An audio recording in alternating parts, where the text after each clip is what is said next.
UFC 311, here's my quick recap. Well, I tuned in just to catch up the end of the preliminaries, which was Peyton Talbot's fight versus Raoni Barcelos. Now, I will admit that I've never watched Barcelos fight before, so I did not know what to expect. But unfortunately for Peyton, he looked to me like he was just kind of flat and never really got going in the fight. Now, I'm not sure if the sort of build up to the fight and, him being kind of hyped and touted as this new up and coming star kind of got to his head, or simply the media attention distracted him from focusing on his training and his game plan. But although he had moments in the fight, he never kicked into the right gear that he needed to be in to secure a win against a very seasoned MMA fighter grappler such as Barcelos. Now, Barcelos just showed us what a high-level grappler he was in that fight. And while Peyton did defend well against the very advanced movements by Barcelos, you do not win a fight by defending in grappling. All you quote-unquote win by defending well in grappling is that you live to see another moment, and in that moment you're supposed to flip the switch and try to take advantage of your opponent. But Peyton wasn't able to do that, so Talbot suffers his first loss, and I guess we need to see how he's going to regroup from this. Now, Barcelos, I think, really secured himself and got more eyeballs on him because he was coming into that fight as an underdog, and yet he clearly dominated the so-called favorite fighter. So I look forward to seeing what Barcelos does next. Another fighter that I had never watched before was, I think you say his name, Renier de Ridder from the Netherlands.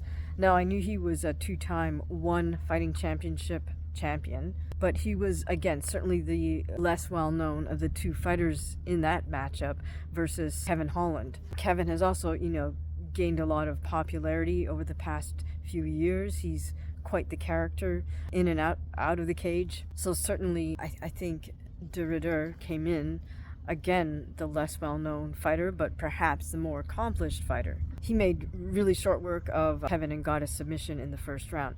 Now, to be honest, I would have thought that de Ridder, just looking at his physique right out the gate, I thought, well, if he was going to get a win, he would have perhaps beaten Kevin Holland via striking. But, all credit to him. He showed us that he has more than one side to him.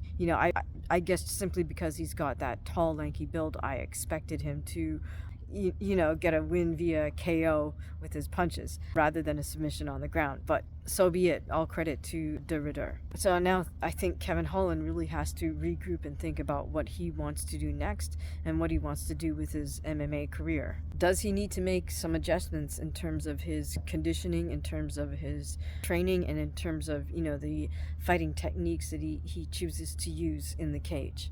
I was less surprised to see Jiri Prochazka defeat Jamal Hill. However, I didn't think it would be as one-sided as it was. Now, I feel like both fighters are somewhat flawed in their striking style. Even though Prochazka did make some adjustments and improvements, he's still got a little bit of... He's open. He leaves himself a little bit too open. Even though he's now moving, his head movement isn't necessarily coordinated with strong defense, meaning it's the timing of his head movement. He's just sort of arbitrarily moving his head.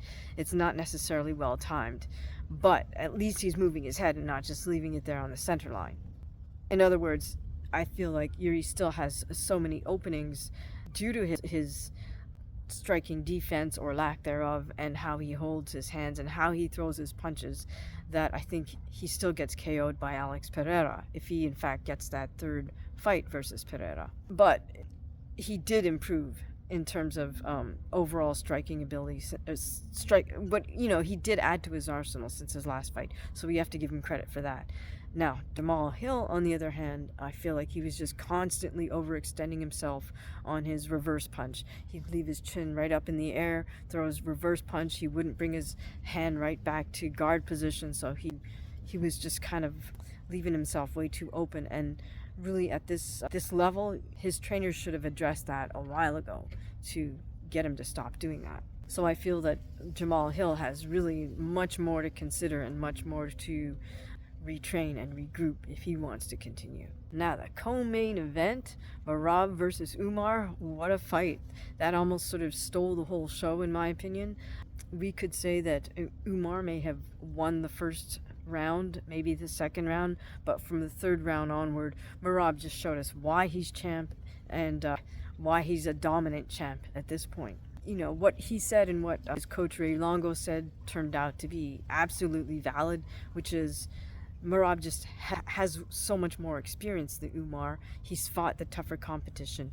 He knows that he can weather the storm, and he knows how to still bring it no matter what level of opposition he's facing. And to be frank, you know, Merab was correct. You know, Umar wasn't on the level of the previous high-level competition that Merab has faced, such as Henry Cejudo, such as Sean O'Malley. I can't really blame Merab for doing a little bit of showboating from, you know, in the later rounds, because he really, you know, he actually could afford to do that. He was simply just dominating Umar so by such a wide margin, I felt. Even if it wasn't on the scorecards, you could certainly see from the third round through the fifth round, Umar's spirit had started to break. Umar wasn't throwing his strikes with as much snappiness and sharpness. He wasn't bringing his hands back as quickly. And Merab, let's face it, is just absolutely relentless in terms of shooting in for his takedown, which he did repeatedly.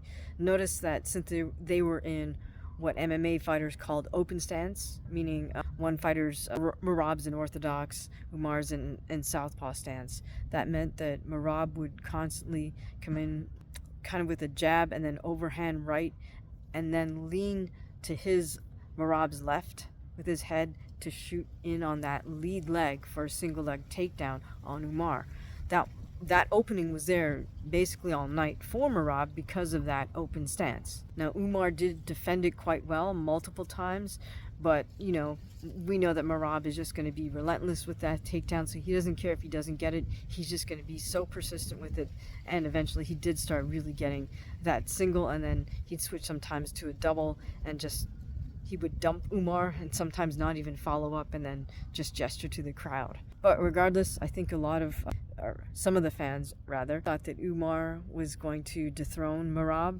That seemed to be the feeling amongst the folks who joined us for our live. A lot of people thought that Umar was going to take it from Merab, but it turned out to be completely dominant performance by Merab. So congrats to the champion. And still, the fact that Umar showed us that he broke his hand, he says in the first round or maybe the second round, I don't think that takes away from either man's performance. Fighters break their hands in a fight. That this happens. The human skull is like a hard rock, especially in this area. So if you wind up landing a hard shot to somebody's front part of their head, their skull, yeah, you can break your hand especially if your hand is not completely formed in a solid fist at the moment of impact. Or sometimes even if it is, it just depends on that angle that you strike their skull at. So we wish Umar a speedy recovery, and it'll be interesting to see him regroup again and then come back and face another opponent. I think folks were kind of thinking, well, since he's with Team Khabib, you know, he's unbeatable. Everybody else on their team has been unbeatable, but you have to evaluate a fighter based on what they've done in the cage or in the ring. You can't just sort of say, well, they're associated with a really strong team, therefore, you know, and they're undefeated, therefore they're going to remain undefeated. Finally, in the main event, it was sort of a little bit, I think, of a letdown in that the fight fell apart at the last moment when Arman had to pull out of the fight due to supposedly lower back pain that he experienced right before the weigh-in, or the late night before the weigh-in. Of course, all credit to Renato Moicano for stepping up to the plate.